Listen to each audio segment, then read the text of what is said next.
All right, let's bring in Ellie Cohanim, served as the deputy envoy for the State Department during President Trump's first term. She was also on the short list to be the UN ambassador as well. Ellie, welcome to the program. Thanks so much for having me. Good morning, guys. Just your top thoughts of what the president is doing for his first foreign trip with the peace aspect of this and plus, obviously, the economic development as well.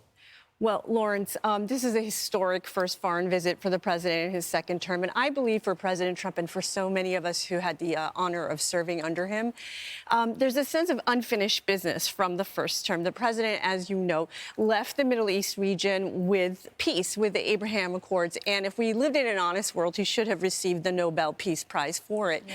So this is an opportunity to go back to the region, re-strengthen the bilateral ties with one of our most important allies, the Kingdom of Saudi Arabia. Bring prosperity to the American people because we're talking about $1 trillion possibly of investment back to the United States. And then there's also the peace part, the notion of possibly seeding the expansion of the Abraham Accords. We know that the region right now with Israel and Gaza still, Israel-Hamas still having conflict in Gaza, with Iran talks going on. We know the region is not quite ready for Saudi normalization, but certainly those conversations are taking place. And I want to just hit on Iran real quick. This trip gives the president face-to-face opportunity to have very delicate conversations. We know that the president is certainly giving the Iran talks a real opportunity for success, but I have no doubt they're also talking about potential plan B, and those are conversations, again, that have to take place face-to-face, and so that's all taking place right now. Ellie, you're a refugee from Iran. What do you make of Iran going to Saudi Arabia before President Trump does? And what do you know about their nuclear weapons? I watched one interview, and a guy said, they're 4 months away. Exactly right, Ainsley. The Iranians and the Saudis are historical enemies, Sunni-Shia rift between them. Unfortunately, under the Biden administration, we saw China actually broker a deal between Iran and the Saudis, a diplomatic return of relations between them. But again, this is an opportunity now with President Trump back in the White House to bring the entire region back into the American influence and distance them from China. There is no trust between the Saudis and the Iranians. And so I think that the Saudis are in a difficult bind. On the one hand, they don't want to see us going to a regional war. And on the other hand, they certainly don't want the Iranians to have nuclear weapons capability. Well, the problem is the Israelis feel kind of isolated at this moment, and hopefully it's temporary. Communication could get reinvigorated. But it has to be zero enrichment. You can't say, well, 3%, 2%. I'm worried about some mixed messages come from Steve Witkoff in an interview with Sean Hannity. He said we've got to make sure the enrichment is low. It's got to be zero. And does that worry people that sometimes there's a mixed message coming from the administration? Brian, I think if you listen to the president, he's said it so many times. He will not allow the Iranians to have nuclear weapons capability. He said just last week that he thinks... low enrichment is not capable, but all you have to do is increase the enrichment. Yeah, but the president has said that he means business, and he thinks the Iranians understand that he means business.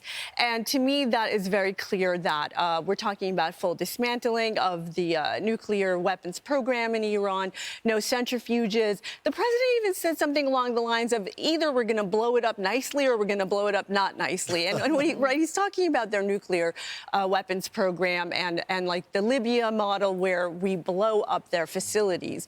So I don't think President Trump could be any clearer, and the region needs to kind of just give him the time to go through How these unpopular talks. is the Iranian government with the Iranian people? Incredibly unpopular. As we've seen, Brian, every time the Iranian people have been given the opportunity, they've taken to the streets, they've protested, they've put their own lives on the line. The Iranian regime has always taken very brutal crackdowns, killing over 1,500 people in the last round of protests against the regime, blinding others in the eyes, and they commit the worst human rights abuses. How do they, what? Yes, they actually With have acid? shot. How do they do They this? actually have shot protesters in the eye, willingly blinding them. And Ainsley, they commit the worst human rights abuses to those who are wind up in political prisons in Iran. So this is a very brutal regime, and every time the people have taken to the streets, they crack down very, very brutally on them. But the Iranian people have shown over and again that they seek freedom, they seek peace, and they love America. They are hoping the people want to get reunited into the nations. Ellie, now that we have you here, we can't let you go away without commenting on what's going to happen in Turkey. Do you see Putin coming to the table? Does he show up for the meeting? Zelensky has made it very clear. And we may see the President of the United States show up if there is a deal to be signed. Yeah, well, and I think that's the last point is exactly right. If there's a deal to be signed, I think the president knows these players very well. His relationship with Putin now, we know, goes back many years, and he spent time now with Zelensky. So I think he's got a good sense of the players and how serious they are or not. I don't see the president using his own political capital to go to Turkey unless there is absolutely a deal to be signed. But if there is, so much of that is because of the amount of time the president has invested in that process. And truly, if you look at the entire world, we see a president who's dedicated to bringing peace to every continent. Right. But if the thing is, if he shows up and everybody, all the delegations are there, and there's no deal done, it's because Russia has impossible demands. So it's on Russia, and that would isolate him even more. I think the president, it's a no-lose situation. If the other two show up and the president shows up, I think he It shows that he's a part of it, and he helped get them together. Yeah. Well, with the force of his personality, I agree. Yeah, he may not, but if he does show up, Brian, to your point, he's probably the only person on earth who can make a deal go through. Would he be able to do that, though, from a national security perspective? Wouldn't they have to go in early? His team would have to go in and make sure it's safe? I think that they will definitely lay out all that groundwork in advance of the president going there. And interestingly, we see that Secretary Rubio is with the president, Defense Minister Pete Hegseth. So so many people on the president's team are with him right now. And Ainsley, I think they would certainly make sure that all of the set the stage is set for him before he would arrive. Just something else really interesting happened. The PKK, the Kurdish group that Turkey despises, disbanded. And I'm wondering what happened behind the scenes to make a group that Turkey does not like just suddenly disband. And I'm wondering if that plays into it or if they got security guarantees, because the Kurds have been unbelievably loyal to Americans. Yeah, they are unbelievably loyal to Americans. They've been an important ally in the region as well to Israel and to other moderate states in the entire region. And so, we certainly hope that the Kurds are protected in this entire process. Absolutely. Thank you so much, Thanks. Ellie. Great to see you. Fascinating time. Fox News Alert right now, peace and trade at the top of the agenda as President Trump meets with Crown Prince MBS for a historic summit in Saudi Arabia. Former Secretary of State, Fox News contributor, CIA Director Mike Pompeo joins us now. Mike, your thoughts about what you've seen so far? President loves the pomp and circumstance, but I understand intentionally he's got a lot of quality time with MBS. What do you expect him to talk about? This is really important. I am sure they will talk about a wide range of things. One of them will be deep connections between the U.S. economy and the Kingdom of Saudi Arabia's economy. They're an important business partner. They're a huge producer of the energy that the world needs. But they'll also talk about the geopolitical challenges, the challenge in the region with Israel. And I'm sure it won't be far from mine that there's still a war taking place in Europe. I think each of those two leaders want this resolved as quickly as possible. So I'm sure that will be part of the conversation as well, Brian. Do you think that Saudi Arabia wants us to play a role, along with Israel, to take out Iran's nuclear program through military action?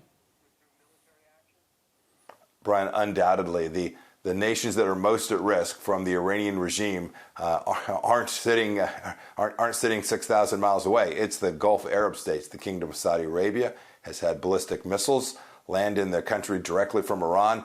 The Houthis out of Yemen fire rockets into the Kingdom of Saudi Arabia a lot. No, they deeply want the United States and Israel and all rights-respecting nations all around the world to take down this regime in a way that provides security for the people that live in Riyadh and in Jeddah and all across the region. Story yesterday was that Russia and Iran are together trying to string out all these negotiations because they believe the time is on their side in both situations. The foreign minister of Iran met yesterday or the day before, or with the time change, with Saudi Arabia, with MBS. So behind the scenes, can you put this puzzle together for us? I think so, yes. That is deeply in their interest to just drag this out, right? You're now months into the Trump administration with only, dozens of months left. Time moves quickly. So if you're Vladimir Putin or you're the Ayatollah, or for that matter, if you're Xi Jinping, you're facing the toughest president of the United States that is going to defend the United States interest everywhere and always. And so delaying decisions, pushing things out, creating time and space is something that's in your interest, and I am confident that the three of them are all working together to make these negotiations extend to delay so they don't have to actually do the things that the United States wants them to do. How much more time do you give Iran to agree to enrichment zero, to dismantle their nuclear program? How much more time? How many more rounds of talks? We're already on 4 rounds. Yeah, look, Brian, for me, the time is out. There's no chance that the Iranians are going to do a fully verifiable denuclearization with inspections and no enrichment and destroying their missiles and missile program and then stopping terror. I mean, the probability of them agreeing to that, Brian, you know this, it's a zero. I think the time is on us. They're frankly at amongst their weakest points in an awfully long time, in spite of the Biden administration, not because of it. The Israelis and the United States should go do everything at this moment we can to ensure that they never get a nuclear weapon. And I'm confident we have the tools and skills and capabilities to pull that off. And the whole world, including the Kingdom of Saudi Arabia, the United Arab Emirates, all of the countries in that region, they'll be thankful for the work that we do. Silently. They won't say it publicly, but behind the scenes, they'll let you know. We've seen some of those cables exposed through various leaks in the background. They fear what Iran in the region. And lastly, when you talk about the Russia and Ukraine, it was a few days ago where the European leaders said no ceasefire, no peace talks without ceasefire. Well, the next day, Putin comes out and says, I'll have peace talks on Thursday, one-on-one. And Trump came in with Truth Social and said to Zelensky, take the deal. So Zelensky's going Thursday to Istanbul. Has Putin been outmaneuvered? I hope Putin shows up. I suspect he will not, without enormous pressure from the United States being applied for him to be there. No doubt about it. Zelensky did the right thing. He said, you bet, I'm in. I'm happy to sit down. I'll sit straight across the table from Vladimir Putin and have this conversation. And I'm happy to do a ceasefire for the 30 days that gets me there. President Trump is in. President Zelensky is in. What we've seen is that Putin has very little interest in peace, very little interest in a ceasefire. He wants to drag this on. We'll see what happens in just, 48 hours. But, Mr. Secretary, he called the meeting. He demanded the meeting. He got what he wanted. How does he not show up? Oh, Brian, I'll bet you've done that, called a meeting once in a while and didn't show. He'll do what Putin does, right? He'll deny, he'll lie, he'll evade. He won't have any moral qualms about no showing the meeting. He'll come up with a silly reason, saying that Zelensky didn't agree to something. He's trying to figure out what's in his best interest, and his best interest, he has concluded, is not peace, but continued aggression. All right, we'll continue to seek your perspective on what's going on with the president's first overseas trip, especially as he moves through the Middle East. Have a good morning. You too, Mr. Secretary. Thanks so much. I'm Steve Doocy. I'm Brian Kilmeade. And I'm Ainsley Earhart. And click here to subscribe to the Fox News YouTube page to catch our hottest interviews and most compelling analysis.